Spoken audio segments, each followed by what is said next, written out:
Greetings, Cap fans. Rick here, and we've got a special announcement for a new contest, courtesy of the fine people at CoverPrice.com. They're giving away a free paid 6-month subscription to one of our listeners. That's right, you will get all the cool perks on CoverPrice.com for half a year. There are two different ways to enter the giveaway. First, leave us a 5-star review on Apple with your comment, and you'll automatically be entered, and we may even read your review on the air.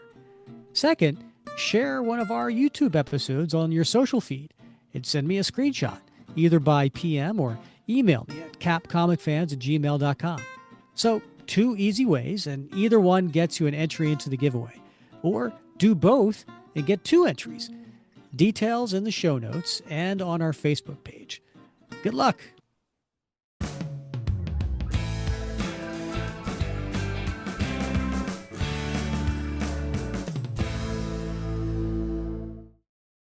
Well, greetings, Cap fans, and welcome to episode 268 of the Captain America Comic Book Fans Podcast.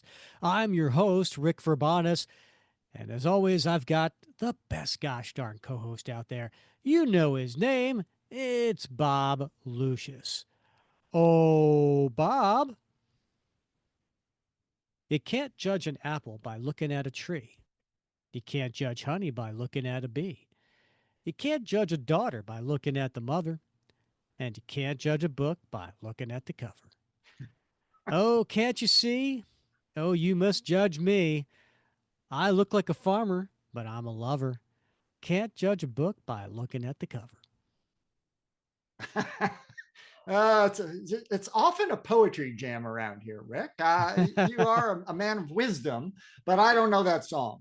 You don't know that song? I don't know that song. That was a big hit for way back in 1962, called "You Can't Judge a Book by the Cover," written by the legendary blues songwriter Willie Dixon, but more you'd probably know Bo Diddley. Bo Diddley, right? Yeah, man, you pulled that one out. I did. Yeah, it was covered by a bunch of people afterwards, though. It was covered by, gosh, who was it? The Yardbirds. Yardbirds, all right. Yeah, you know the Yardbirds? I've heard of them. Yeah, I know. Don't pretend. Vaguely familiar. I know. Yeah. Now the Yardbirds were like at early British invasion. Mm-hmm. You know, Eric Clapton was in the Yardbirds. Right. Steve Winwood. Okay. Yeah. Patti LaBelle did a cover. Hank Williams Jr. Wow. Yeah. Okay. Yeah. It was a notable song. Yeah, and they covered the whole gambit there. Bob, why am I greeting you with that song? Well, I got to think it has something to do with the word cover. Yes. Am I right? It is indeed. Right. We have a guest on the show today, and we'll get to that in a little bit. But we have the lead the leader of CoverPrice.com, which is a really cool website that for all of our collectors out there that love to, keep up on what's going on with current comics, but also really take a look at what their back issues are worth. Ton of stuff. We'll get into that in a little bit. We have some really cool top 10 lists that we're going to get into about Captain America back issues. So yeah, that's why I greeted you with that song. Well, who doesn't want to talk about Captain America back issues, Rick? It has been a while since we talked about that. There was a little time, if you recall, that I would bring up the comic that we were covering in that particular issue or episode, and I'd say, "Oh, the back issue price was this." I haven't done that in a while, but I do think our listeners, if they're anything like you and me, they have a huge Captain America collection, and they want to know what it's worth, right? Yeah, sure. I mean, absolutely. We always talk about what it costs on the rack, but it's kind of fun to know what it might be worth today. Exactly. Speaking of today, if you're listening to this episode when it comes out, it's December 3rd. Bob, I can't believe it's December already. Where did the year go? And more importantly, Rick, we're only a few days away now from my son's 16th birthday, which means he will be driving unsupervised. So I'm a little jittery about that whole situation, to be quite honest. I don't blame you. You know what? I really regret when my I'm not going to say which one of my kids because it maybe could. Well, we know they don't listen to No, this. they're not listening. No, no. But in any case, I regret, and I'm going to tell you right now, Bob, you should totally do this. Uh-huh. There is a GPS thing, like Yeah. a little magnet Yeah. that you can put in like under the hood, under the Yeah. wheel hub. Put that in there, and then you have on your phone, you could track that car at any time and place. And I never did that, and sometimes I wish I did. Rick, completely unnecessary because not because I trust my son, which I don't, and if he does listen to this, that will come as no surprise because if I asked him, he would say, "Oh no, you shouldn't trust me." So we're square on that. But he's got a particular make model of an electric vehicle, and I have the app on my phone, and it tracks Nice. everything. I can see him like how fast he's going down the road, which lane he's in. I can even turn the camera on inside the car and see what is going on in the actual cabin as he is out and Oh about. my goodness. Yeah, Bob, can you imagine yeah, if our parents had the ability to do that for us when we were right. Oh 16? no, yeah, I know, right, right. Oh my Rick, God. here's the really fun thing. Sometimes he goes out and he can't drive it yet, unsupervised, but he'll go out in the garage and sit in it with his friends to listen to music. And I can get on the app in my office and hit the horn.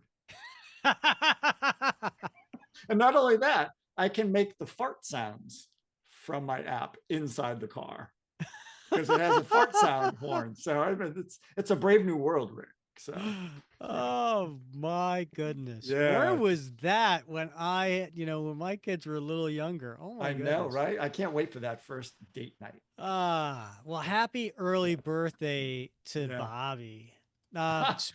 Speaking of early birthdays, there's a couple of comic creators that have birthdays this week, Bob. When's Bobby's birthday? What date? Oh, December 7th. Well, right before and right after, we got some comic All creators, right? right, who So we got? December 6th, we have Mr. Paul Jenkins. Paul Jenkins. Had him on the show. We did. We have a way back in episode 173. We had Paul Jenkins on the show, and actually, I've had him back in the day when I used to own a comic book store. He was a guest in my store, and he was signing I think Wolverine Origins back in the day. But we had him on Great episode conversation. 173 if you want to check it out. Yeah, that was a And great conversation, Rick. he talked about because he was the writer for Captain America with Paulo Rivera. What was it? Mythos, Mythos, right? right? Yeah. And then he wrote also a few issues of the uh, Theater Cap of War. Theater of War. Yeah, Right. Yeah. yeah. Yeah. And actually, he got a little personal too. He Yeah. told some personal stories about how he wrote those stories based on some people that he knew, Yeah. veterans, and it was a really heartwarming story. It really was. Yeah. Definitely Yeah. you should check it out if you have not listened to that episode. And then the day after Bobby's birthday is December 8th, and that is Eric Larson. Eric Larson. Wow. What do you know? Another guest. Yeah, we had Eric back on the show, episode 117, and he came on not only to talk about his one shot Captain America The End, and we dove deep into that, but also he talked about his ginormous collection of Jack Kirby original. Oh, yes, I know. You were salivating I really the whole was. time. Yeah. Yeah. We both were. Yeah. Yeah. Well, those are the birthdays this week, and then of course, Bobby Lucius Jr. We have to The celebrate third, that. like Oh, the Like third. Thurston Howell. Right. That's true. Yeah. Right. That's true. We're very unimaginative in my uh, well, you know what? As much as this is fun, we've been leaving John in the green room a little too long. We should probably let him out. He probably should. He's probably eaten all the M&Ms by now. Yeah, he has. All right.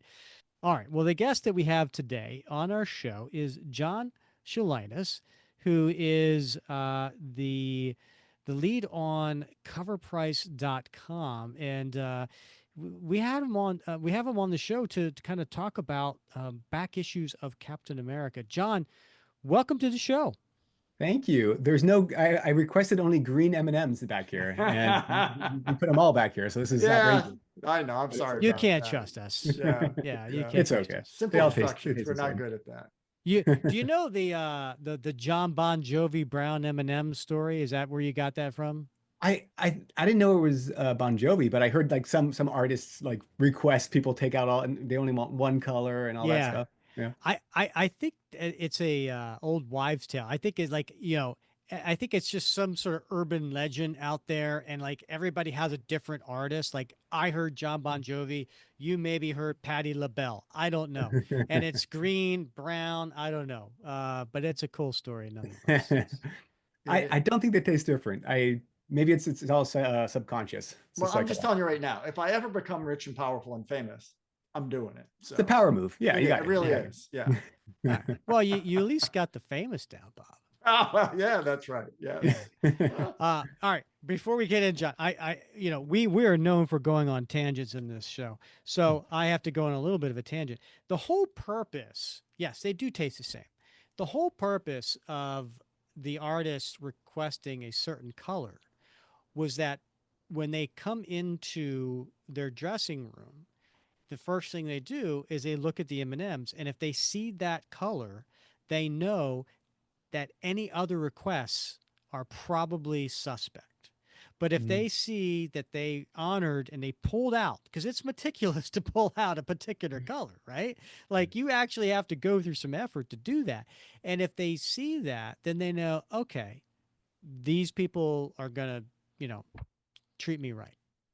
That's cool. All I would think about is somebody touched every single one of these M&Ms. Fair enough. There you have it. Right. Fair enough. Melt in your mouth, not in your hands, right? Right. All right. So, John, tell us a little bit about Cover Price and how you got involved. Sure. Well, first of all, thank you for having me on the show. I am a Cap fan, probably nowhere near as much as you guys are, and have all that background. But Well, hold on, John. You say you're a Cap fan, and you mentioned the word background. I'm looking in your background. I don't see any Cap. So, are you That's sure you're a true. Cap That's fan? true. Okay, an acquaintance of Cap, just an acquaintance. I met him at It's a party fair. It's once. He was fair. It's fair. cool. Well, in fairness, John, behind me, it's all AI. That's what I tell my wife. Ah, I Not should really have. there. It's all generated. So I should have did my green screen. Dang it. Next time. No, but no, thank you so much for having me on. And so yeah, I'm the CEO and one of the co-founders of coverprice.com. And if your audience hasn't heard of us, what we are is basically a collection management system and price guide all rolled into one. And what happened is about in 2016, my one of my best friends that I've known for since like second grade, even earlier maybe, we used to go to comic shops, play video games, go to the bowling alley kind of thing, all throughout our like elementary school and high school. And as you grow up, we kind of went in different directions. And one day when I was working at an agency in LA for like doing digital work for websites and user experience and stuff like that, he went down into the for Sony Pictures. Went into the entertainment route of things. And so he was the guy who was like working at these studios trying to bring in like, comic book movies, like Walking Dead and stuff like that. And, sharing his insight because he was just this huge, blogger and person in that space.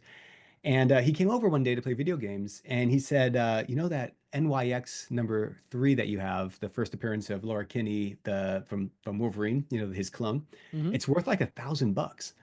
And I was just like blown away because I hadn't really looked at my collection in a few years. And I think a lot of people collect and then stop and kind of jump back in and out. And so with that, I was like, well, why didn't I know something in my house was worth $1,000? It's crazy. And I had about like 7 or 8 thousand comics, and I'm like, I'm not going to go through them all and try to figure this out because then you have to try to find where it's sold and what it's worth. And so Cover Price was born, and 2 years later we launched, and we've been around since 2018. And basically, yeah, you can put your entire collection in, and it's kind of like the easy button because you set it and forget it. And every time you log in, you can update it, and we'll pull actual aftermarket sales data that we've collected across auction houses, retailer stores, marketplaces, and things like that, all in one place. And it'll just tell you what your comics are worth, and you can sort them. And then over the years, we started getting into like new releases and FOCs, like the full list. So before you go to your comic shop, you can see what's trending already. And there's two sides to comics. I think comics are it's a collectible, which is a hobby that you love and you read, but you also know that intrinsically they might be worth something someday, especially Captain America stuff, from the old, he's been around for forever. So it's kind of nice to know that, like, well, if I wanted to, I can find out what this thing is worth. And then, of course, we do a ton of content. We have a YouTube channel that we do 4 shows a week on, talking about what's happening in comics and stuff like that. So that's basically what we do. And when Rick asked me to come on the show, he said, do you have any lists or anything about like Captain America? And I was like, well, we could pull every single issue ever made of Captain America. We can look at all the data and we can create some lists based on top 10 stuff that might be of interest to your audience. So that's what we did. And we'll Yeah. see if it's interesting. All right, that sounds cool. We can't wait to jump into those. Yeah, and by the way, for people who said when you said FOC, that's final order cutoff date. So for those who may not be aware, that's a very important thing. As listen, as a previous comic book shop owner, the FOC was very very key because that is the like we have to place our order months in advance for comics, and then there's something called a final order cutoff where we can adjust our orders. We can adjust it up, we can adjust it down, and it's really based on any new information or any demand or things like that. And so uh, that is the key. Like if you're a comic collector and you want to get something, you want to like help out your comic shop and like, yes, please put this on my list. The FOC is a very, very important date because that way you can be guaranteed that that comic will be pulled for you. It's super helpful, I think, to retailers. We work with a lot of retailers with our system because we have so much data. And yeah, FOC, we keep calling FOC the new release day because when you instead of the retailer guessing on what to order for the shops, it's a good opportunity for them to already know what someone's going to buy because they've bought it basically. And so you're able to get that, and you can get certain ratio numbers for variants and things like that. So you can get harder to find things when you know what you're already going to order, and then you're not left with a ton of back issue, stuff or inventory that you can't move because you had to guess on something. So yeah, FOC I think is so helpful for the retailer, and it is the new releases. Like you put your order in and let people know what you want, so they can get it for you. Yeah, and that's a great point because I don't know if a lot of people realize that, but the thing about there's the newsstand and there's the direct market. So let's describe that real quick, right? So newsstand is going to be if you go to a grocery store and like the spinner rack behind me, right? There's not a whole lot of that nowadays, but that used to be the thing. Or if you went to like a Walden Books and you saw some comics there, that is quote unquote known as newsstand. And then the direct is going to be specific comic shops. These are the ones that are devoted to ordering comics. The difference, a big difference between the two is that newsstand, those comics are returnable. So if I'm a Walden Books, for example, and I order 25 copies of, I don't know, the recent issue of Captain America, and I sell 20, then I can return those 5 for credit. And that is now the difference is they don't get as big a discount, right? So their discount's slightly less, right? But it's all risk free to them. Whereas a direct, they get a slightly bigger discount, not again, not huge, but slightly bigger discount, but none of it's returnable. And so that is why the final order cutoff is so important because to your point, John, these comics, if I order 25 of Captain America and I sell 20, then I have these 5 extra issues that, eventually I'll just have to bag and board them and price them and put them in my back issue bin and hope that they sell someday.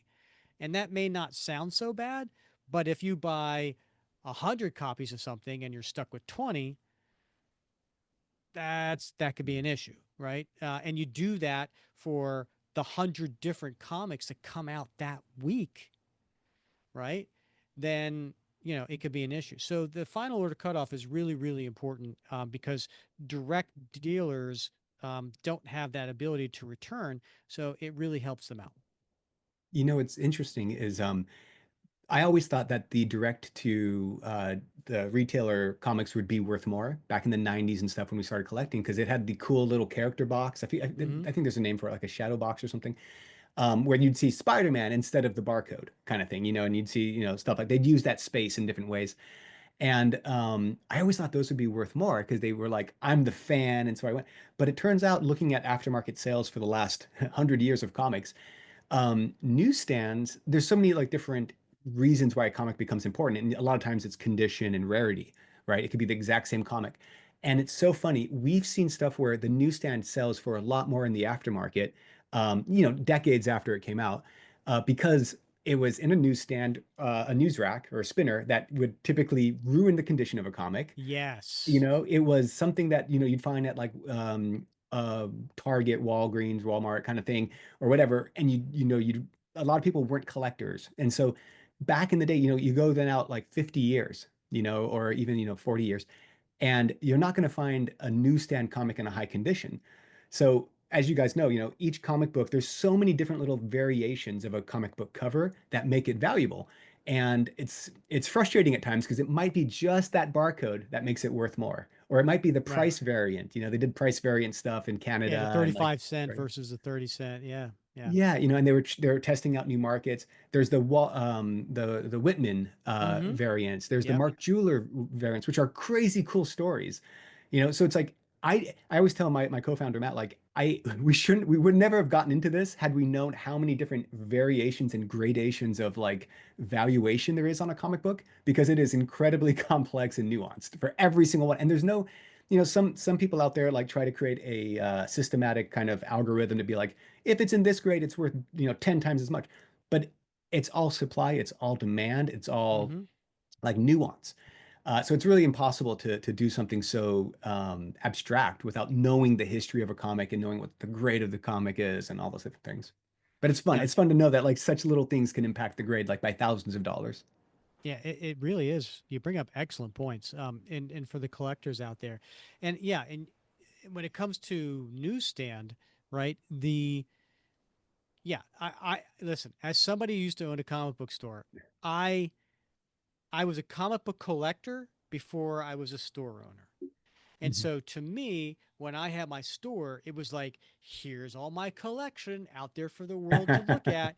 And when we had a new comic wall, right? And in the new comic wall, we would have, there's only so much space. And so I would keep, several months worth of an issue there. And instead of putting them all on top of each other, it was almost like a little bit of like, here's number one, and then here's number two, here's number three, here's number four, slightly so that you could see just enough of the edge to go, there's number one, just enough of the edge to see, there's number two, there's just, and the reason I did it was I had seen way too many people take a stack and just bend it to look behind it. And I was like, oh my God, you are creasing the edges. You were ruining my comics. And I was like, so I created this system and I taught my staff how to do that. And then eventually, of course, they always have to clean up behind people, because there was always that person who wanted to push everything together and stack Oh, everything. Oh, that's oh. me. That's me. That's my OCD. I'm like, oh, it's got to be lined up. I'm doing uh, these guys a favor. I really am helping. Yeah. Uh, but yeah, that was the difference, I think, to me, why newsstand prices were so much higher, or not a lot. I mean, in some cases a lot, but some, because it was so much more rare to find them in a near mint condition. Truly. Yeah, it really is amazing. And there's so many, I mean, we could do a whole new podcast on just the variant aspect of comic books and the modern age. Like I don't want to tangent, but like we track all new releases, and we've been doing that for the last 10 years. And you'll look at like you can there's a little toggle on the website that you can look at new releases by standard cover, and then you can turn on the variants. And it'll go from like 90 comics came out this week, 100 comics to like 400 if you include the variants. And Mhm. so it's ridiculous. And then you look at all the the conventions. We tracked over 1,400 variants for New York Comic Con this year, which is last year was 800. So you're talking about like exclusives and variants and color shift and foil and metal and limited print and remark and like all these different aspects of the comic book industry. But it is truly fascinating. I really love this hobby for that reason. I just think it's people collect for all these different reasons, and they go on themes or characters like Captain America. But there's also these collectors who are just going for that like super, super rare version of a cover that Mhm. is in perfect condition, You mentioned data a little bit earlier, and I mean, it just seems such a Herculean effort. Maybe now a little bit easier because all that data is available and you can download it into your database. But when you go back to the golden age, how many titles are in your database? No, it's a great question. Currently, we have over 700,000 comics in cover price. We're pulling about a million sales per month or so. Um, Wait, let me do my math again real quick. We're pulling about 25,000 sales per day. So whatever that equates to, not a million. I take that. What is it? No, it's not. So we're that many per month. And then our system, we have a whole checks and balances thing where our system tries to automatically identify the title, Mhm. identify the image, identify the condition, and then is it a variant? And then we place it in the correct one. We have a bunch of like quarantine zones and like outlier detection and stuff like that. And whenever something is triggered, we have a team of about 5 data integrity specialists come in, and they're each assigned to check the sales to make sure it's valid once it's flagged. So we Holy have cow. both programmatic and this, but it's about 700,000 comics and growing by about 2 to 3,000 per month. That's That's the amazing. begin since the beginning of we Yeah. started. Yeah. I mean, it's very elegant on the front end, but I don't think people grasp what a sophisticated operation this is It's on the back end. it's a duck kicking, Yeah. paddling. It really is like we try to make it as simple and fun as possible, but behind the scenes we have like it's so crazy. We literally have a development team, data integrity team, content team, and we're doing all this stuff, but it's a comic book website. But it's like we Yeah. have just everything happening on So you must have a really big garage to like, it. run this We- operation. I Dang. wish. I wish. The crazy thing is we're all remote, and the Oh, majority of our team is in the United States. We have some people in Canada, some people in A? Paris and Amsterdam and stuff. We have a partnership with CLZ, which is a collector's app, and right. so they do stuff with us as well. Yeah. Yeah, we do. I use CLZ, so Oh, absolutely. great. I'm Oh, yeah. familiar with that integration. Yeah. Oh, cool. John, you said you put together several some top 10 lists for us. So where do you want to start? Well, the fun one is the top keys. So for those who are listening, a key is a comic book that has been designated as a special uh, issue because it has like in the story, something like a first appearance, a death of somebody, the first team up, the first whatever. So they're kind of like interesting milestone comic Who books. So does we can, that? Who does that job? Who's who does who's the, who's the designee? I've oh always my wondered gosh, this. don't Who's the even, yeah, don't even because people, comic book fans will get into fist fights with you right? over what's a key. And what's interesting is there's a lot of apps out there that kind of claim everything's a key. And back in the day, comics were like they called them like a grail, like a holy grail kind of Right. thing. Yeah. Yeah. Hmm. And it was a grail kind of key. And those were like the first appearance of Wolverine, the first appearance of Captain America. Like Hmm. you knew there was, you know, there's controversy even around those, but like, it was the first appearance. And then as we started doing cover price, we have I'm a sorry, was that Hulk 181 or yeah, 180? yeah. Keys are one of the things that people will fight over. They'll stab you if you get it wrong, kind of thing. So we're good. We're lucky that we're a remote company because they can't find us. But people, email us all the time and be like, they'll say stuff like Hulk 181 is not the first appearance of Wolverine. It's 180, or just a myriad of different things. But a key comic is something that's is designated as a special comic because it had a special event, either the first appearance of a hero or a villain, the death of somebody, a team up, costume change, a creator passed away, like Stan Lee's last comic or first comic. Like all those things could designate a comic as a key. And I know that the question is, well, who's the arbiter of truth in this thing? And a lot of times, what we do is we go through and we look at a key and say, okay, this one is like a grail, holy grail kind of key. Like this is undisputable. And for example, we have some people reaching out to us saying, this is the first time Wolverine popped his claws. That's a key. Okay, This is the first time Wolverine had a haircut. This is a key. Yeah. And we're like, no, those aren't keys. And then they fight us and fight us and fight us. So when I say key, especially for Captain America, especially when we look at the Golden Age, these are typically like first appearances of important characters that have, that drive the plot and the story and have been seen over time. Keys get very muddied when you get to modern because it's like, oh, this is the first appearance of Doughboy, no, of somebody, and all of a sudden they're like, it's a key. We're like, well, we don't know if this character is going to even last. We don't know if this is an important character. So there's a whole thing around it. It's very political. It's hard to get in, but that's what we have. So we have a key list of top keys for Captain America.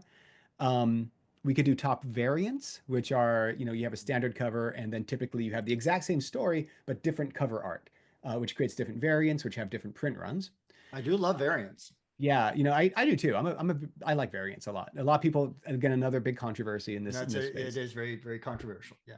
Well, let me share my screen just so you have a visual, because a lot of this stuff is visual. For those of you who are listening, we will do our best to, I guess, talk about what's on the cover. So the top keys, obviously number one is Captain America Comics, number one from 1940.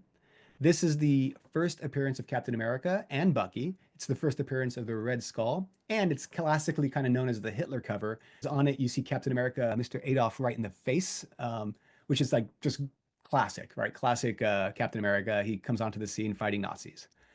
Do you guys have an idea of how much, like the highest value for this one I'll take a guess what it went for back in 2022 on, was that April 7th of 2022? What was the grade? 9.4. So yeah, Ooh, good question. 9.4. Great question. Gosh, I don't know. 300,000. Okay, Bob, what do you think? I was going to say around 900,000. 900? Would you be amazed if I said it went for 3.1 million? I would be. That's why I lost that bid. Yeah. It's crazy. Yeah, try to explain that one to Casey, Bob. Say I. Yeah. Did you have it at one point? No, my goodness, no. So crazy story. Just it's funny that this is the comic. When we started Cover Price, my cousin who lives in Pennsylvania, he reached out and he was like, my wife's father passed away. We're going through his garage, classic story, in a box covered in soot with no case, no anything on it. We found some comics and he sent me some photos. One of them was Captain America, number one. Oh, punching me in the face. The others were like first Wonder Woman, first Green Lantern. I was like, you're messing with me right now. Are you serious? He had no idea. He's like, are these important? I'm like, oh, good Lord. Good Lord. I called it Matt instantly. I was like, my cousin has Captain America 1. This is like when we were like putting all of our money into building the website, and so we were broke as all else. And so he went ahead and sold it on Heritage Auctions, and for everything, I think he sold it. So if you're looking at the image here, we have both raw and slabbed sales, which are from aftermarket. A raw comic is one that hasn't been professionally graded and encased in plastic, whereas the slabbed is what it sounds like, slabbed. It's been professionally graded. And he sold his for, I think, around 114 to about 160,000. And all of them together came out to like, when he sold them all, it was like 300 something thousand dollars. But so yeah, Captain America number one, special place in my heart for sure. Wow, that's a nice find. Oh my Heck gosh. yeah. The jealousy and the rage. I know, right? All right. Number two was, interestingly enough, we jumped from the Golden Age into the Silver Age for number two. And that is the Avengers number 4, which is the first one where Captain America joins the Avengers. We have Cap on the cover with all the Avengers. You have Giant Man, Thor, Iron Man doing his thing. It's his first cover appearance of Captain America in the official Marvel Comics cover. First Silver Age appearance of Captain America. It's the death of Bucky. Spoiler alert. And first cameo appearance of Baron Heinrich Zemo. So yeah, and guess how much this one went for all-time high? In the grade was And the grade was 9.8. 9.8. Uh-huh. 9.8. This is a 1964 comic. I don't know. 350,000. I'm Okay. going to say 160. Okay, Bob, you win this one. It's 143,000. All right. Okay. Back in All right. Now 2017. listen. I have mine here. Ooh, Mine's a 3.0, so it's not as nice, but I'll take it. It's mine. Oh my goodness. So Well, what would a 3.0 go for right so now? currently 3.0 slabbed is going for around, we have it here in 2025, we had a sale for about 800 bucks. Mhm. All And right. that's a good indication of how like grade has such an impact on the value of a comic book. The Yeah. cool thing is you could go into like right now we also call out because everyone's like, well, what's my comic really worth? And I don't know what the grade is. We coined something called the most common condition or the MCC of a comic. And this is what appears the sales that we have the most sales for, we consider the most common. So we then kind of estimate and say, well, you'd probably have this comic if you have this one, because that's the most that we're seeing for sale. Is Yeah. it perfect? Probably not, but you can always dive in and look at the actual, data. And for this, we have the most common condition fair market value of which is typically about a 4.0 for about about $1,100. Okay. Yeah. Yeah. Yeah. And I think, this is for a lot of folks, this is an achievable grail for them, right? This is, I 100% agree. yeah, the number Yeah. one Captain America comics. No, but we do No. see periodically in the Facebook group, the Captain America Comic Book Fans Facebook group, that this is a celebratory moment when people at last land this particular issue, and so we're always cheering for folks when they're able to do that because it also often represents the pinnacle of their collection. It was the it's- grail for me. 100%. Indeed. Yeah. Yeah. And you got your Jack Kirby art and everything, and I mean, it looks like Captain America, and I mean, he's just popping off the page. Yeah, this was definitely one of my grails if I can get this one. All right. Number 3. Number 3. All right, now we move back to oh no, I'm sorry, we keep going forward. It's in the Silver Age, 1968. It's Captain America 100, which is, I keep having to move my windows here, sorry. Which is this one, Captain America 100. And this is the first solo titled Captain America series in the Silver Age, beginning with issue 100. So we have continuing on the the Tales of Suspense, right? That which ended with 99, and then this continued Tales of Suspense into his own series. Yeah. and you can see that the cover with an E price, because we're a COVR price without the E. The cover price, it sold for 12 cents back in 1968. And the highest value that we've tracked for this one was $78,000 in a 9.9. So again, it goes up to 10 and 9.9 Right. being like All right. All right. Here's mine. Oh my goodness. All right. Here's my 6.0. What would 6.0 6.0 go for? All right. 6.0 is going for about 276 bucks. Not enough. Not enough. Not enough. You- What's you- interesting, I was going to ask you, John, because I mean, obviously, I think as collectors, particularly when you focus on a particular title or character, you definitely are sensitive to the rising and falling of prices, and certainly we have seen prices on books go up during COVID, during that sort of collector peak experience where folks were holed up and looking for the vintage experience, and we've seen it back off a little bit. But is there a way on cover price to like on Google Earth to move through time to see how prices have changed? We do not have that function, but you can go into and click into like see sales data and then go by grade and look at over time. So you can see it that Okay. way. Yeah. We are going to be building some graphs and stuff that allow that. But I should say, so Rick, you're saying doesn't feel right? The 6.0? No, what I'm saying is you could not pry this away from me Oh. for $276. Oh, I thought you were questioning the values, and I was going to say, Yeah. well, there could be issues, of course, because Captain America is a tough title to track perfectly because there's so many series of him. But yeah, what if I gave you 2.7? If you start haggling over it, we'll get you down now. Yeah. Right. Yeah. Nah. So yeah, first solo Captain America. All right, next one we have on the list, number I think 4, is the first appearance of the Falcon, which is Captain America 117, Mm-hmm.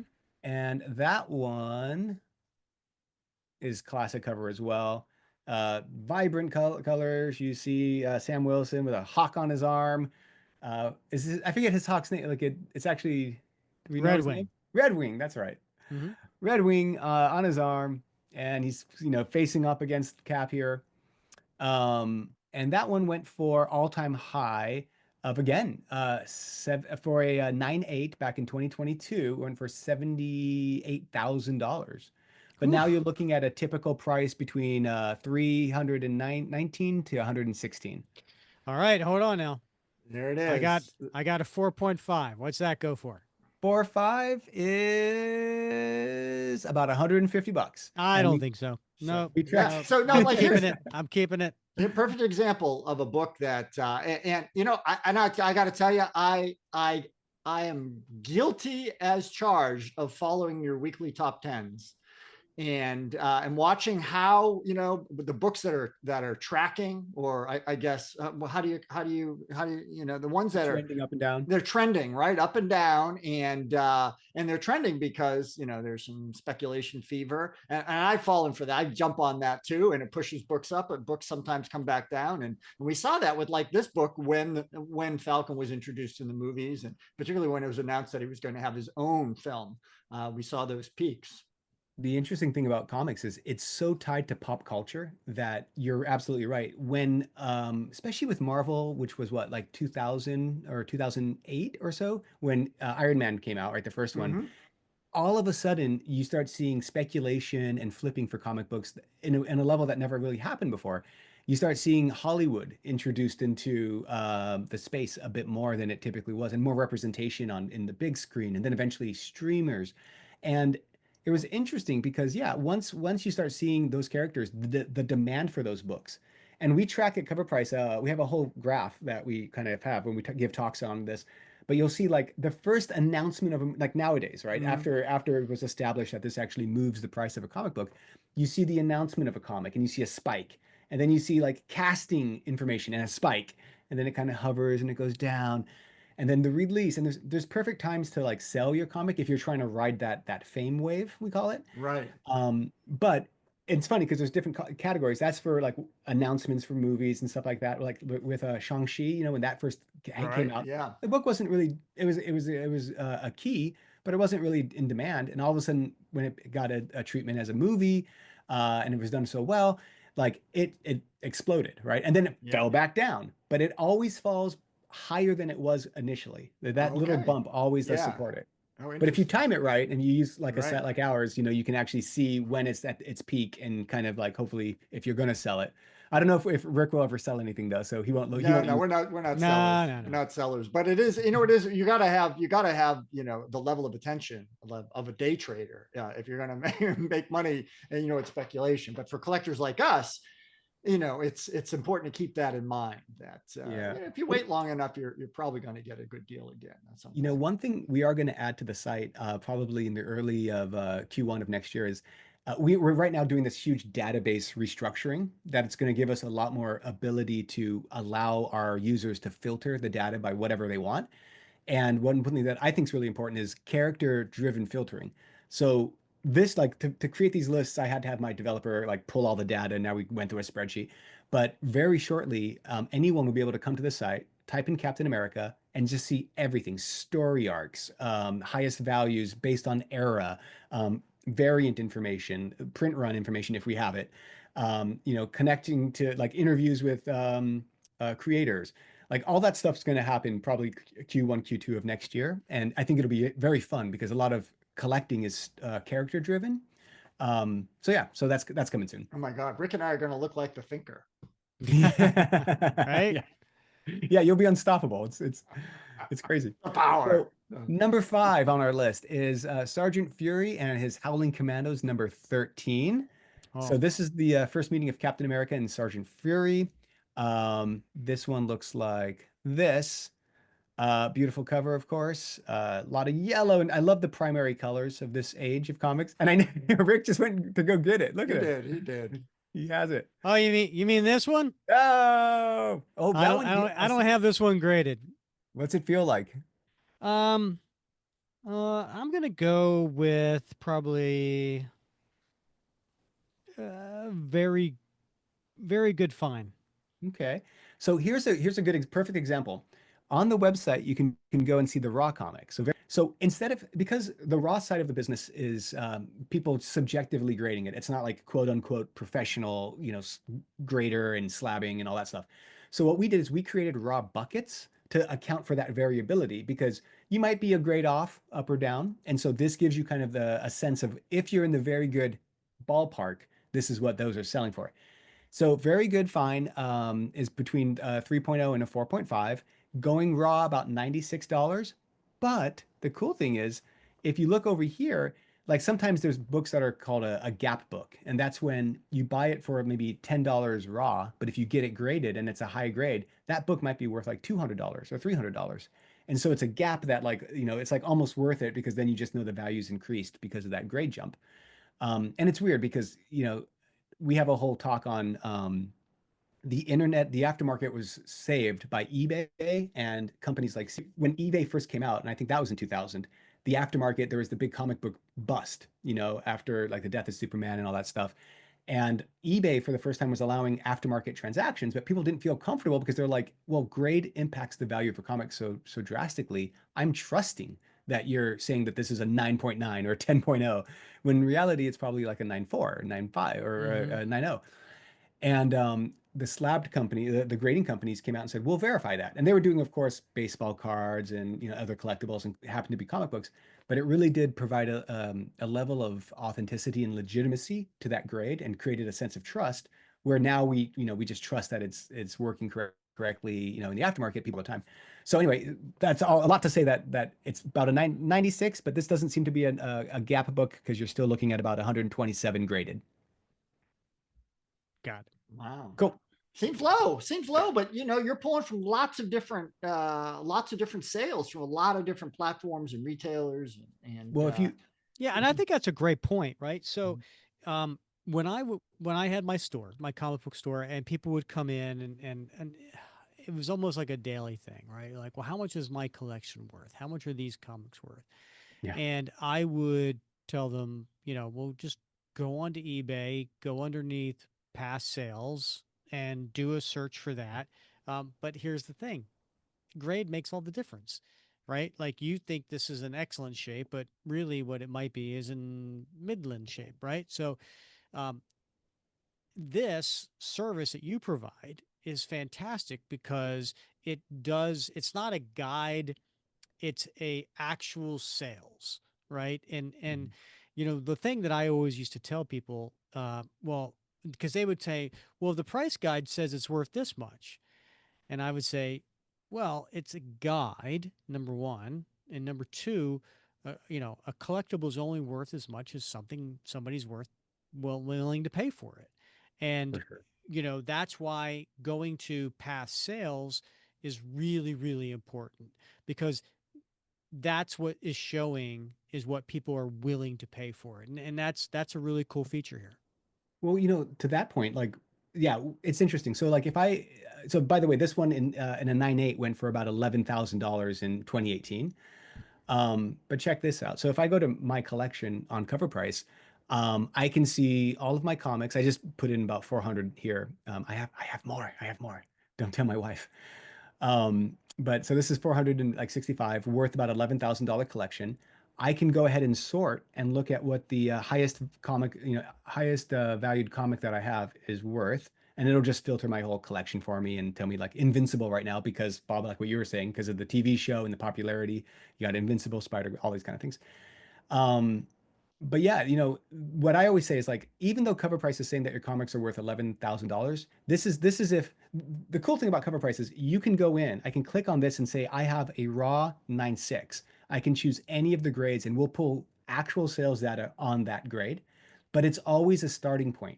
Like very rarely is someone going to pay you. This one's worth $1,700. You're not going to get 1,700 typically, unless there's like a lot of interest around it. You sell it individually on eBay by yourself. Sure, you might get that. But if you're going to go to a comic shop or someone who's going to buy your collection in bulk, they're paying like, 30 to 40% of what it's worth because they have a lot of work to do to get it graded, to make sure it's of the grade that you said, and they want to make a profit on selling it as well. So yeah, so it's always like it's a tricky thing. If you want to go one by one by one, you could probably achieve each of these values. But if you wanted to just go into a comic shop, it's definitely the start of the negotiation process because now you're not coming in blind. Like if I came in and said, "Oh, this Invincible, I bought it for $4, I'll sell it for 20." It's a $1,700 book. The conversation now is like, okay, how much will you buy it for if you're a retailer? And they Right. might say, well, we got to Yes. make some money and we'll flip it, and so we'll give you 1,000 for it. You know, but you wouldn't have had that if you weren't just informed with that knowledge. Yep. Yeah. It's a great point. And by the way, Cool. nice Mary Jane Watson negative space variant. Yeah, John Tyler Christopher. Oh my goodness, I got this from him. We go to all the conventions, and this was so fun because he's such a nice guy, JTC. He is, yeah. And yeah, that one is fantastic. I jump on all of his because I love his work. But I think I was taking a nap or something and I slept through that one. And I was like kicking myself for weeks. But No, he's fantastic and the nicest guy ever. You go to a con and talk to him, he's like he has a line that goes around the corner and he'll come out and go to each person and go, "Hey, thank you so much for coming in. You're all gonna get a book. Don't worry, da da da. I have enough." Like he's really conscientious of that. yes, and I will point out that he did recently do a Captain America negative space variant. So Did he? finally checking the that's box. cool. Yeah, that's definitely, I think a lot of cover hunters would want that. Yeah, I've been bugging him for a long time. So clearly I had an impact. Yeah, yeah. He got into his brain. All right, number 6 on our list here is number 114. And this is the first one of first appearance of Captain America Acrobat impersonates. You know what Oh, this one. wait. Oh, that's Strange Tales. Yeah. Strange Yes. Tales. Yeah. Yes. Strange Tales. I will go. I could go pull my copy for that, but it's probably like a 2.0. 2.0, not even worth it. No. Just having it. I mean, when you think about Yeah, it, that's all that matters to me. yeah, comics, especially Captain America. I mean, starting in like I could tell you right here, it goes all the way back to what 1940, right? These comics are like 80 plus years old in a lot of cases. It's crazy to actually have that in your hand and actually to have a piece of history like that because each of these really are a piece of history, and you see reflected in the content what was happening at the time. World War II, and this is 1960, so this is like in 60s, so the beginning of Vietnam. Captain America's changing from being a symbol of liberty to being like a symbol of instead of a symbol of America into a symbol of like sovereignty and liberty and stuff like that. And the shift, like I gave a whole talk on how history and comics reflect each other. And you look at like in the Bronze Age, right? All of a sudden you see like drug stories or addiction stories with like Green Arrow's buddy Speedy being addicted to heroin, and the ghost in the bottle, devil in the bottle kind of thing, or demon in the bottle with With Iron Man, yeah. Iron Man. Yeah. And these were all reflective of what was happening post-Vietnam, where Yeah. people were coming back disillusioned. But you see this in the covers, you see this in the buildings in the background.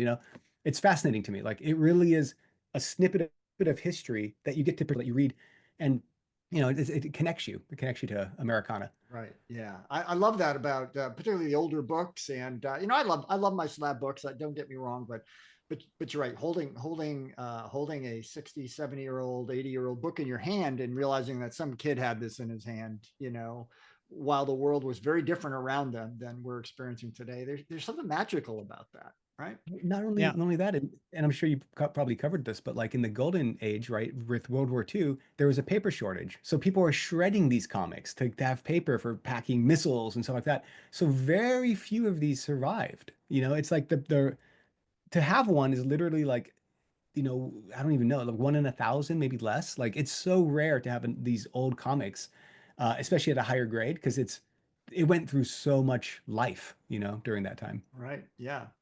Bob, you mentioned about actually holding these comics in your hand, and I think there's an argument against this, digital comics, because you actually there's that tactile, Sure. there's Yeah. that smell. Yeah. God only knows. I mean, like walking into a comic book store, that smell of old back issues takes me back. And you guys probably know that famous quote that's attributed to Stan Lee. I'm not sure if it was actually true, but where Stan Lee, he was asked if online comics would replace actual comic books, and Stan Lee said, "Comics are like boobs.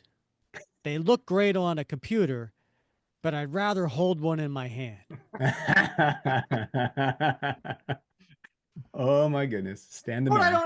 don't. Maybe somebody's come up with this yet. But is there a Yankee Candle old comic book scent? Right? Because it seems like that could be a good product. So Jeez. That Christmas is coming up. I in this business we've talked to a lot of people over the last like decade, and I know somebody who does. One person on our team, really nice guy, was a composer, and he would compose music to be read with specific issues. And he particularly loved like Silver Surfer because it was all this cosmic noises and stuff. And he would time it so that as you turned the pages, the music in the background would shift based on your reading speed. It was, and wow. like I knew another guy who would, yeah, I guess you could buy Disney candles that smell like the ride. Oh Like wow. What? yeah, like and there's so many big Disney fans out there. This person was going in. I wouldn't want the Dumbo candle. Yeah, yeah, just elephant feces is what that is. Peanuts, peanuts. All right, next one. Next Where are one, we at? Number five, six, seven? Where are we number at? seven. All right. So this is a 1969 book. So smack in the, I guess, Silver Age still. 100, Captain America 110, which is the first appearance of Mm, Madam Hydra, who later becomes yes. Viper. Mm-hmm. Boom. So here you go. Big cover with Hulk on it, big primary colors. 12 cents. You could have got this for 12 cents. And if you back in 2022 had a 9.8, you could have sold it for about $7,000. Wow. Woo! Yeah. That's surprising. But no, Bob, come on. That's the power of Viper right there. I'm Well, there you telling you have it. right Yeah. now. Yeah. Good You point. know me, man. Yeah. That's my favorite villain. I All don't right. know. I know. Wait, so she was mad at, so that was when Hydra was kind of like the secret invasion type thing, right? Or is that something No, no, different? that was basically the other side of Shield, right? It was basically the enemy, the Yeah. opposite of Shield, I should say. Yeah. Yeah, yeah. Yeah. Oh, so good. This So this one, yeah, this one's going for around 7,000 in a 9.8 back in the day. But now the most common condition for slab is about 9.0, and you're going to get it for about $300. And if you have it raw, in a fine condition, which is about 5 to 6.5, you're going to get it for about $87. hmm. I gotta tell you, I would certainly take Viper Raw. All right, John, number 8. Number 8, Tales of Suspense, number 63. So this is a 1965 book. This is the origin of Captain America retold. So this one is this one, right? And Okay. you would know better than I, but I think this is where they kind of made him come out of the ice, right? They kind of brought him into this era.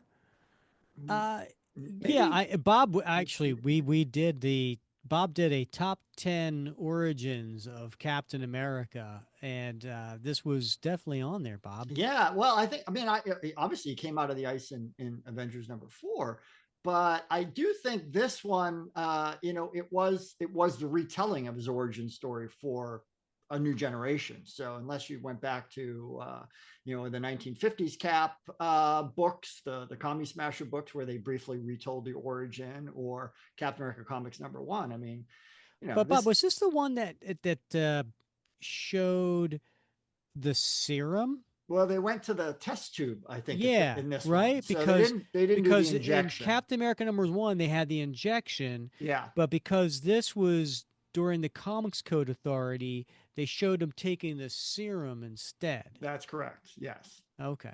Yeah, They couldn't show needles or something, right? that's right. Yeah, Right. no Yeah. That hypodermics. that by itself is a whole cool story of just the comic authority and how I always thought, and I didn't realize it, I always thought it did become a law, but it was actually the comic books industry responding to Wilhelm something or other who did the Seduction of the Innocent. He did the book that said like comic books are seducing children and making them bad, Right. just like video games, just like TikTok, just like like every Yeah. generation has it. Every generation has something. And I always thought that it went to Congress and that they actually passed a law, but it was actually just the publishers saying, don't pass a law. We're going to take a step back. We're going to do the comic code, and we're going to take out monsters. We're going to take out all that stuff. And then you see comics shift from like the people's faces melting off in covers, from the radiation of a bomb and stuff like that to superhero.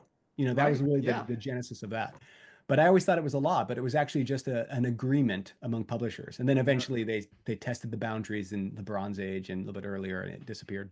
Yeah, it wasn't until much later where they they reintegrated the injection along with the serum, and then of course the Vita rays, all three elements. So cool. And yeah, I mean, with bringing Cap back from the ice, I mean, you introduce a dynamic to his persona of like someone out of time. He's not just a symbol now. Now he's this person who's struggling to like what is honor, what is America stand for, and then all of a sudden with all these stories, right, you start seeing him being shaken from all of that, right, and like knowing that he's out of place and he has these values from the good old days that he's trying to instill, and he's the heart of the Avengers, he's heart of the team, but he's conflicted. He's alone. It's right. it's such a cool dynamic, and what a I don't know. I always just That's why he's such a great character, John. I was wondering, Yeah. I'm like, you guys have a podcast just to Captain America, but he really is the best. Like he is like truly a symbol and a heart and just everything. He's what a superhero represents. Right. Yeah. If I do enough push-ups, I might be as strong as now. There you go. Get on it. Yeah. So this one back in 2016 at 9.6 went for about $4,000. So definitely an approachable one. And now you could, of course, get it for around $30 raw for a very good condition, or in an 8.5 slabbed, about $300. Number 9 is a 1964 book, so another Silver Age book. This is Avengers number 4, the Jack Kirby, the UK price variant. So we were talking about price variants. So same story, but it's the UK version. So if you look closely, it'll say on the cover here, 9 pence. Yeah. Even though it looks like a D. Right. And from my experience, like finding a book in the UK, so the UK was always like rare to find an individual comic because one, comics weren't as big in this time in the UK. Two, modern comics are typically smashed together. Like the story arcs are put in together and bound, not in a trade, but in a comic book that has like maybe 3 stories. So there's different publishers. I think Panini is out there, and they do the different covers. That's why this one's pretty hard to find and probably why it made the list here. But you can get this one in an 8.0, highest known value in 2022 for about $4,800. But same thing, same story. Captain America joins the Avengers. So if you're looking for if you want Avengers, the first Avengers, this might be an option for you. I'm hearing a lot of highest price sold 2022. Yeah, I was thinking the same thing, Bob. This was COVID, right? This was the tail end of COVID. This is people, again, we've talked about this a lot on the show, that nostalgic, people are collecting again. They're bored, they're at home, they're not having social interaction, and they're trying to relive their youth. People do it through different ways. We do it through comics, but we see a lot of, prices did spike during that time frame. Such an astute observation. You're absolutely right. Like in 2019, 2022, right when we started Cover Price, we were like, oh crap, now no one's going to buy anything. We should go back to our day jobs. And surprisingly, the industry went crazy, exploded. And we were very grateful that people were still interested, but we thought it wasn't going to happen. We were getting really scared. What actually we thought happened is exactly what you said, Bob. Like, people, when things are tough, people want comfort and entertainment, and these stories are comforting. And now you get people who are at home, they have their jobs, but they're stuck at home. And they start, trying to find ways to make money, and they start hearing what things are worth. And it just becomes this huge spiral where their comic book values really did explode during that time frame, because I think there was a lot of attention on it more and more. It's also the pandemic era, which is interesting. A lot of people that we interviewed for like jobs at Cover Price and just talking to them at conventions, I'd always ask like, well, what got you into comics? And the pandemic moved a lot of people who were like school teachers or lawyers and stuff like that. And they were like, I got, fired from my job or I had to take a leave. And I've reconnected with comics and I loved it so much that I figured, why am I doing what I'm doing? Why don't I do what I love?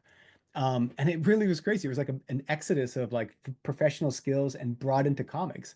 So it was a wild time, but it was definitely good for the collectible space overall. And I should say, people who were collecting baseball cards and other collectibles started dabbling in comic books as another like commodity or another collectible to trade, so to speak.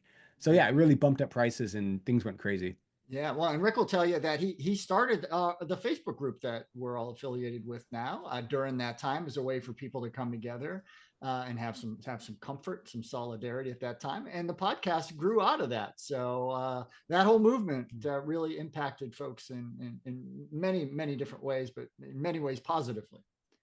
I speaking of World War II and stuff like an impact of stuff, everyone looks at World War II and it's like it's horrible. It's a war.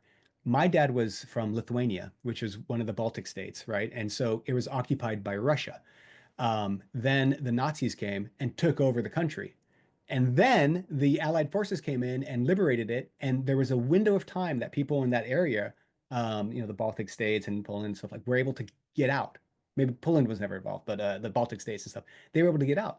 And so because of World War II and the horrible stuff that happened, my father was able to come to America as a refugee, and he had some family here and was able to go there. Met my mom and cover prices here because of World War II. There you go. So, See, it's a weird, yeah, it's kind of that awesome. Buddhist, we'll see what happens kind of Right. perspective. Yeah. All right, here, let's finish up this list. Top 10. This is 1940, The Human Torch, number 3. And this one's interesting. Uh-huh. This one I know this one, I think. So this one, Yep. the reason this is on the list is because it actually contains 2 ads for Yes. Captain America number 1. Before it came out, right? The first appearance. 1940. Some would argue. Yes. Oh, wait a minute. We're going to get into arguments about cameos and first appearances here, Bob. No, but I do know that there's someone in our group, in the Facebook group, that has a copy of this, and I recall when he bought it because he in a separate group he talked about it and showed scans of those pages and made that argument that this was the first time that Captain America appeared in print. When you look at this cover and like the primary colors, there's red and blue. You have Human Torch flying around. I didn't know that. But it was Human Torch and Submariner, where there was the big, superheroes back in the day, and so insane. But yeah, like it's funny. Some comic book collectors will look at like ads and inserts and references as first appearances. They're definitely key because they've never existed in comics before. The Tick, that character was first previewed in another comic book or a magazine. And stuff like that. So you see that all the time. But this one made the list, and it is from 1940, and the highest known value is a 4.0 CGC, and it went for about $3,000. So if you can find it, we only have 4 in our price guide. That's remarkable. There's so few copies extant out there. And in relatively low grade in some of those titles. Yeah. So John, I've seen this before. Getting back into the first appearance of Wolverine, right? Hulk 181, 180. We all know it's 180. But there was also an ad for the coming of Wolverine. Do you know this? No, I didn't. Really? Yeah. Okay. Yes, I remember that as well. Yeah, there is an ad, just like there is like here in Human Torch for Captain America. There is an ad for Wolverine, and I mean, but it wasn't in a Marvel book, was it? It was in a a collector magazine or whatever. It wasn't Wizard World, I don't think, at that time. It was no, I don't think it was Wizard World. No, Bob. It was something. But I'm saying it was something like that had an ad for that. Are you sure? I thought it was in Marvel Comics. I could be wrong. Yeah. All right, something for you to look into, John. The other thing is people do prototype characters, right? Before they come out, they'll just do like a version of them, and you'll see them in the background someplace. And I think Savage Dragon started off as you talked about Eric Larson. I think there was a prototype character that he used and in a different comic and then different name or in the background. And then he brought him in. Like a lot of these creators have their characters that they have. And when they're working on other people's projects, they kind of like will put them in or do stuff. So like that's one of the things that makes this so interesting, truly. But it's also the thing of the biggest controversy and like debate that I've ever seen. Is people saying, "Well, what's the first?" I think they're all noteworthy. I think they're all worth mentioning, and then let you guys decide, whether or not it's worthy. Well, I'm much more likely to get Human Torch #3 than I am Captain America Comics #1. So therefore, I am going to make the argument that this is the first appearance. I'll second it. Bob, I agree with you, and now this is on my list. Oh, yeah, because John, here's a little thing about me. So I have basically from Avengers 4 to now, as far as Captain America appearance, right? So I have Tales of Suspense 58 through 99, Captain America 100 to now. And then you saw I have Avengers 4. I did not go after Golden Age Captain America. And when I completed my collection, because just wasn't my thing. So I decided to have a different monkey on my back, which was collecting Captain America original art. But I may make an exception for this particular issue of the Human Torch #3. I may just go after it thanks to you. Oh, well, thanks to Yeah. you do original art. Now that's a whole nother genre. Yeah, that's amazing. I was going to actually bring that up to you.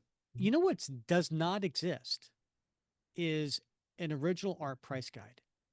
And so that is something that I think is sorely missing from the original art market.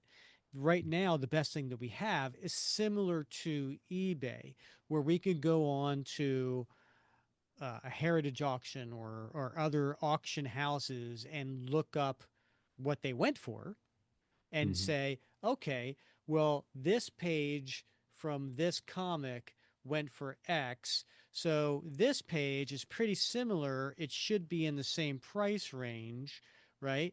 Right. But I got to say, that's an untapped market for you. Yeah, Original art out there, it's huge. Yeah, I mean, it really is. And for us, the hard part about it is it's usually a one of one, or it always is a one of one. Yeah. And so for us to aggregate sales and say what it's worth, that person would have had to sell it multiple times to be like, oh, here's it's trending up and stuff. But one thing that we are trying to do is we can pull in signature stuff, and you can designate something in your collection as signed.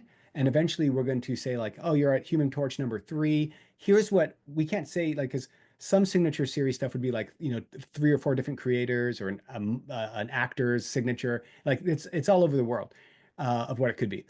But what we can do is say for this one, here's all the signature series stuff for this particular comic that it went for. And so maybe we could do the same thing with original art and say like, this one, here's some original art around this one. We know it exists. We don't know what it's worth, but here's what the comic book's worth. You can assume that it's going to be worth more, like stuff like that. But it's hard because there's just not a lot of data points for us to pull from for original art. Yeah. I could tell you though, from somebody who buys and sells original art, some sort of price guide similar to what you guys offer for comics would be invaluable. Yeah, and those guys are loaded, John. So you could charge like an outrageous subscription price for that. $1,000 a month. Yeah, no, original art's definitely something I want to play with as cover price progresses and I can afford it.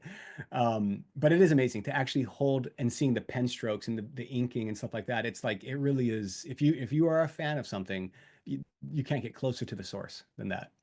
Yeah. Well, John, this has been a lot of fun. I know you had developed a couple of other top 10 lists, and maybe we can, have those and share them with our listeners. But yeah, thanks for sharing this top 10 Captain America keys and back issues, because there are a few surprises on there for me. I don't know about Bob. Yeah, I mean, I certainly didn't expect that last one, but in context, it doesn't surprise me. Man, this has been a great conversation. I mean, you had several lists I could talk to you for hours. I especially loved, maybe at some point we could have you back do that variant one, because that one I think a lot of folks would be very interested in, myself included. But and it's such a great platform, and it provides such great information. I'm still fascinated by how the back end works on this thing to make it seem so seamless and user friendly. But it is a real game changer for collectors. My pleasure. Well, thank you for having me on. And honestly, like the cool thing about comics is the conversations that come out of it. There's so much nostalgia and so much like memories of where you found it and stuff like that. And it's fun to hear that passion and excitement when you start talking about it. And it's such a visual medium that like as you're showing the image of the cover and stuff, and you're like, oh my God, that's, look at how vibrant this is. Look at that, it takes you back in time. So it's really cool to talk to such huge fans of Captain America and being able to kind of share that list with you guys. Honestly, it's my pleasure. Like I said, I will provide you guys with the other lists. And if you guys want to have me back on, like there are so many aspects about collecting that are fascinating. I mean, we could do a whole thing on variants, like you said, about like we have a whole article on like 35 different types of variants and the nuance of it. There's so much, the average collector probably doesn't realize that we can get into. So yeah, I'd be happy to come back or give you guys that information and let you guys, disseminate it to everybody. Yeah, and everybody check out coverprice.com, and that's cover without the E. So it's COVR price.com, because there's a lot of free stuff on there too to check out. So there's a lot of articles. We just talked about key comics and top variants and things like that, but they also have articles on there for hot comics and weekly movers, daily shakers, rare finds. Like I like going on like the hot comics and then seeing like this week, like these are the back issues that are the big movers. And I'm looking and we talked about this before. Some of these are listed as raw, and some of these are listed as graded comics. So you get to see a little bit of both. But for instance, in this week that I'm looking at, um, X-Men, Uncanny X-Men 268, which was that famous Jim Lee cover that has Captain America and Wolverine and Black Widow, that has made it onto the daily hot list. And right now, the CGC 9.8 graded is coming in at 162. So and then Secret Marvel Superhero Secret Wars #1 is also on this list, probably because there's some talk about with the movie and everything. And that one, the CGC 9.8 graded, is coming in at $268. So fun information that you could find on the website. So make sure you check it out, and there will be a link in the show notes for everybody if you want to check that out even more. Thanks, guys. Thank you so much for having me, and it's been a pleasure. Yeah, that went fast, John. Yeah, it always does. There's never enough time. All right. Thanks for coming on the show, John, and we'd love to have you back. Thank you so much.